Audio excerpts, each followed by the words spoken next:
বাংলাদেশি আখ্যা দিয়ে বন্দী করে রাখা হচ্ছে, তাদের বাংলাদেশে পুশ করে দেওয়া হচ্ছে। ভারতের রাজধানী দিল্লিতে বাংলা ভাষীদের ওপর লক্ষ্য করে চলছে হেনস্থা। এমন বিস্ফোরক অভিযোগ তুলেছেন পশ্চিমবঙ্গের মুখ্যমন্ত্রী মমতা ব্যানার্জি। তিনি বলেন, বাংলায় কথা বললেই কাউকে বাংলাদেশি তকমা দিয়ে নিপীড়ন করা হচ্ছে।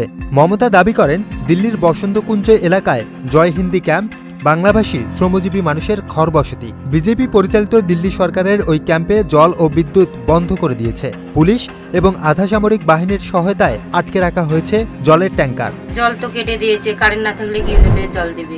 শুয়ে পাচ্ছি না, খাইতে পাচ্ছি না, কিছু পানি ব্যবস্থা, পানি সব বন্ধ করে দিয়েছে। মমতা জানিয়েছে, বাংলা কথা বললেই কেউ বাংলাদেশি হয়ে যায় না, ভাষা নির্বিশেষে। বান্ডেল থাকলে প্রতি সেনমানিতে টাকা বাঁচবে।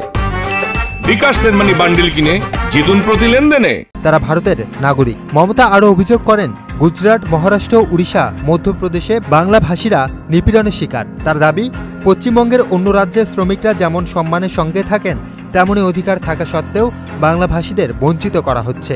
বাংলা ভাষায় কথা বলে অপরাধ করেছিলাম। স্বামী বিবেকানন্দ কি ভাষায় কথা বলতেন? তবে এর জবাবে বিজেপি নেতা অমিত মালব্য সংবাদ মাধ্যমকে বলেছেন, জাল আধার কার্ড এবং রেশন কার্ড ব্যবহার করে বাংলাদেশিরা এখানে থাকছেন, তার বেশিরভাগই উত্তর পরগনায়। বাংলাকে অপমান করা বন্ধ করুন, অবৈধ বিষয়কে রক্ষা করা বন্ধ করুন। ওই বসতি অবৈধ।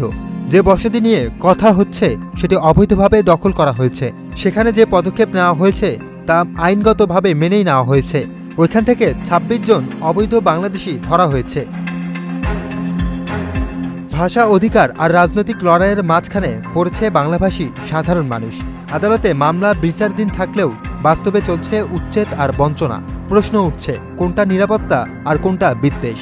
এই বিতর্ক শুধু ভাষা নিয়েই নয়, এটি নাগরিক অধিকার ও গণতন্ত্রের মানদণ্ড নিয়েও বড় প্রশ্ন তুলছে।